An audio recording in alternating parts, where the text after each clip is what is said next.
Hi everyone, I'm Dr. Pooja Mishra. Welcome to my YouTube channel, The Tooth Fairy Secret. Today I'll be telling you about toothache. Toothache is nothing but it is a pain which is present in and around the tooth. It could be a minor pain, it could be a severe pain. Minor pain अगर है तो वो 1-2 दिन में maximum 3 days में subside हो जाता है. But if the pain is severe then we need to visit to our dental professional as soon as possible. तो सीवियर पेन क्यों होता है? सीवियर पेन तब होता है जब आपने एक कैविटी हो या फिर एब्सेस हो गया हो, इन्फेक्शन हो गया हो या फिर कुछ ट्रॉमा हो गया है, तभी हमें एक सीवियर पेन होता है. कभी कभी सीवियर पेन जिनको होता है उनको फीवर भी आते हैं, चिल्स भी आते हैं, वो कांपते हैं, उनको हेडेक होता है. तो हम जैसे कोई पेशेंट आया, सपोज मेरे पास ही आया, तो मैं उनको पूछूंगी पहले कि आपको प्रॉब्लम क्या है. I take the entire history कि उनको पेन क्यों हो रहा है, किस वजह से हो रहा है, किस तरह का पेन हो रहा है. So there are types of toothache. जैसे आपका हो गया डल एक, जो यूजुअली जाता नहीं है, धीरे धीरे स्लो में वो आपको पेन देता रहेगा.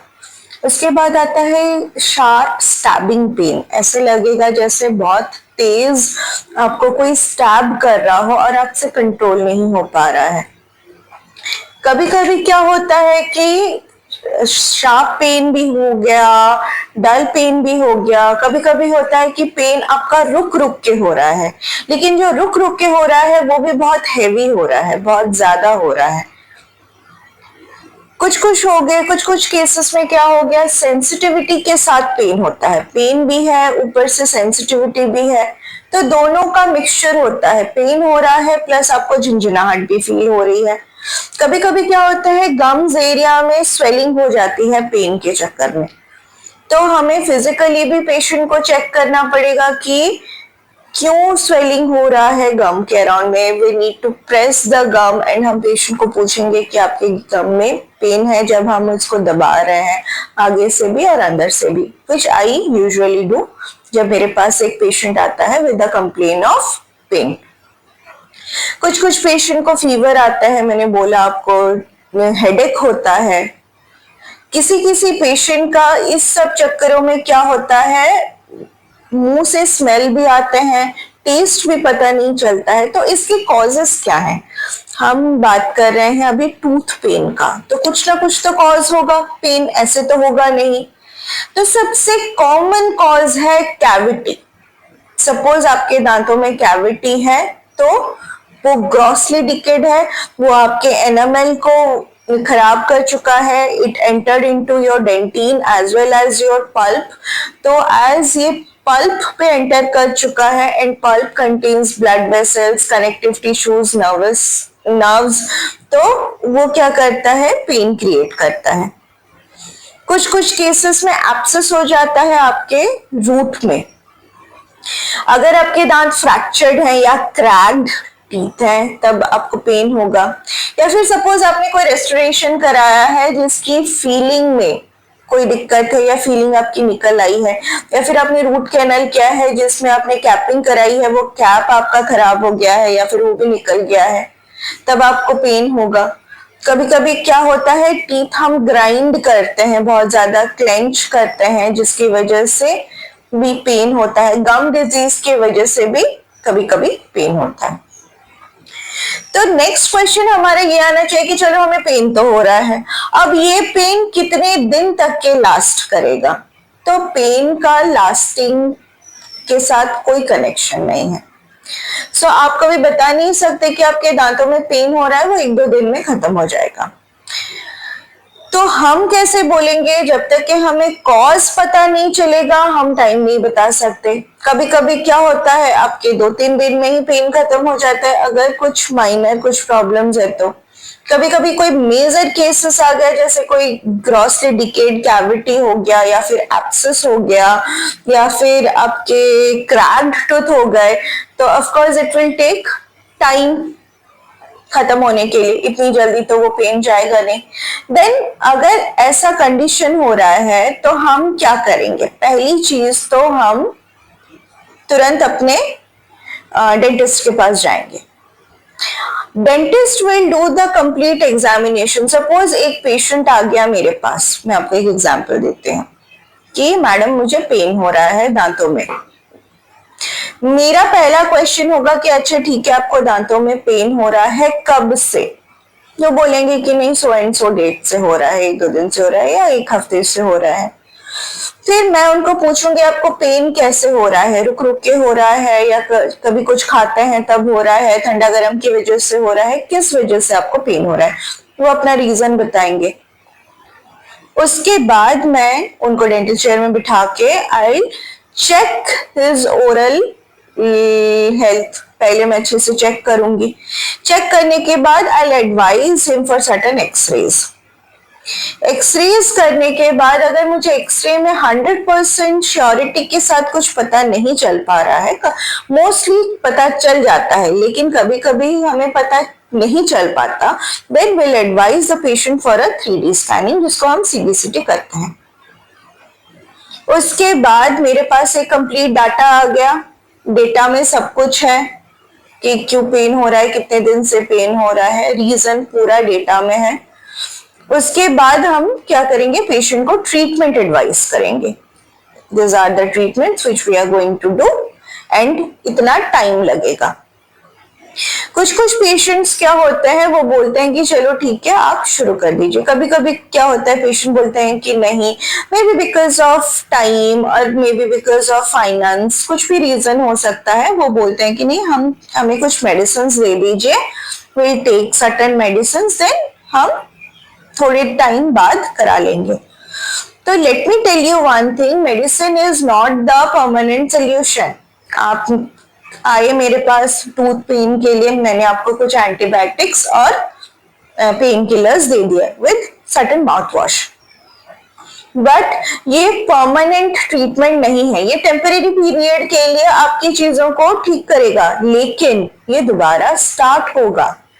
तो परमानेंट ट्रीटमेंट क्या है? सपोज हम देख रहे हैं कि नहीं पेन हो रहा है और हम देख रहे हैं कि नहीं, वो कैविटी फिल कर देंगे तो बहुत सही हो जाएगा। देन हम फिलिंग कर देंगे जो आपके क्राउन के जो आपका क्राउन है, आपके दांत है, उसका जो पार्ट खराब हो गया है, will remove that part and हम वहां पे क्या करेंगे? फिलिंग, एक हार्ड फिलिंग करेंगे अच्छे से एंड पैक कर देंगे। पेशेंट को पेन से रिलीफ मिल जाएगा।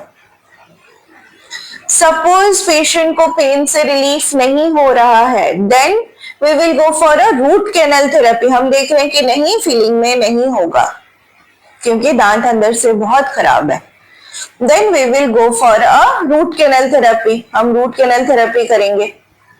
रूट कैनल थेरेपी करने के बाद हम क्या करेंगे? पेशेंट को एडवाइस करेंगे कि नहीं, आपके अभी दांत पूरे ठीक हो गए हैं, लेकिन हम आपके दांत को स्ट्रॉन्ग करने के लिए we will go for a cap.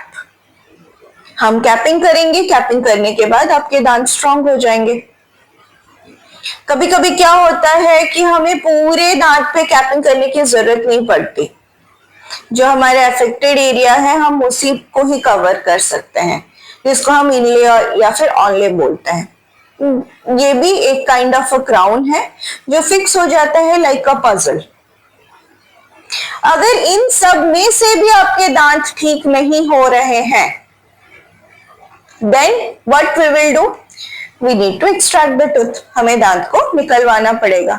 हमने एक्सट्रैक्शन किया। एक्सट्रैक्शन करने के बाद तुरंत हम पेशेंट को एडवाइस करेंगे कि देखिए, हम बिल्कुल भी बचा नहीं पाए, because being the dentist our first priority is to save the tooth. अगर हमसे दांत सेव ही नहीं हो पा रहे हैं, देन हमारे पास एक ही ऑप्शन है और वो है एक्सट्रैक्शन। एक्सट्रैक्शन करने के बाद हम उनको एडवाइस करेंगे कि देखिए आपके गैप हो गए हैं, आप उस if you want to give certain time then it's okay, लेकिन हम इसको इमीडिएट रिप्लेसमेंट कराएंगे आइदर विद अ ब्रिज और विद अ इम्प्लांट। फिर वो स्पेस भी फिल हो जाएगा और आपको एक आर्टिफिशियल टूथ भी मिल जाएगा। सो सपोज कोई पेशेंट आया, बोला कि नहीं कोई होममेड रेमेडी है, तो बताइए, हम थोड़ा बहुत करके देखते हैं।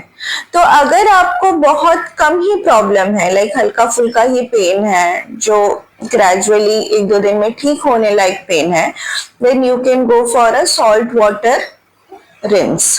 गर्म पानी में हल्का सा नमक, गुनगुने पानी में हल्का सा नमक डाल के आप दिन में 3 से 4 बार रिंस कर सकते हैं, कुल्ला कर सकते हैं। या फिर you can use ice pack, और एल्स आप कभी कभी क्लोव ऑयल भी यूज कर सकते हैं, वो भी काम करता है as a relief in pain. So how can we prevent toothache? पहली बात तो आप टूथ एक को प्रिवेंट नहीं कर सकते, सिंपल सा चीज है। क्यों? क्योंकि ये जब होता है ये किसी भी रीजन से हो सकता है। हम हमेशा नहीं बोल सकते कि बैड ओरल हाइजीन की वजह से आपको टूथ पेन हो रहा है, नहीं, ये किसी भी रीजन से टूथ पेन हो सकता है। बट हम इसके रिस्क को रिड्यूस कर सकते हैं। कैसे? जैसे दिन में 2 से 3 बार हम ब्रश करेंगे, हम हार्ड ब्रशिंग नहीं करेंगे, हम अल्ट्रा सॉफ्ट ब्रिसल से सॉफ्टली ब्रश करेंगे, हम फ्लोराइड टूथपेस्ट यूज करेंगे, हम दिन में एटलीस्ट 1 बार फ्लॉस करेंगे, एंटीबैक्टीरियल माउथ वॉश यूज करेंगे। जो हमारे शुगर इनटेक है, जो हम एसिडिक फूड्स लेते हैं, या फिर जो हम बहुत ज्यादा कोक वगैरह ड्रिंक करते हैं, हम इसको रिड्यूस करेंगे। प्लस हम हर 6 महीने में मेक श्योर करेंगे हम डेंटिस्ट के पास जाएं और अपना एक रेगुलर डेंटल एग्जामिनेशन कराएं, ताकि हमें अगर छोटी सी भी प्रॉब्लम्स नजर आ रही हैं तो हम इमीडिएटली उसका सोल्यूशन निकाल सकते हैं, ताकि आपके दांतों में भी कोई प्रॉब्लम्स ना हो, आपकी स्माइल और आपका हाइजीन और ओरल हेल्थ अच्छे से रहे। So this is all about basic idea related to tooth pain. I hope आपको पसंद आया, आई होप आपको समझ में आया। अगर आपको कुछ भी जानना है एक्स्ट्रा या कुछ भी आपको पूछना है तो आप आराम से मुझे पूछ सकते हैं। So please don't forget to like, share and subscribe. I see you soon on my next video. Take care. Thank you so much.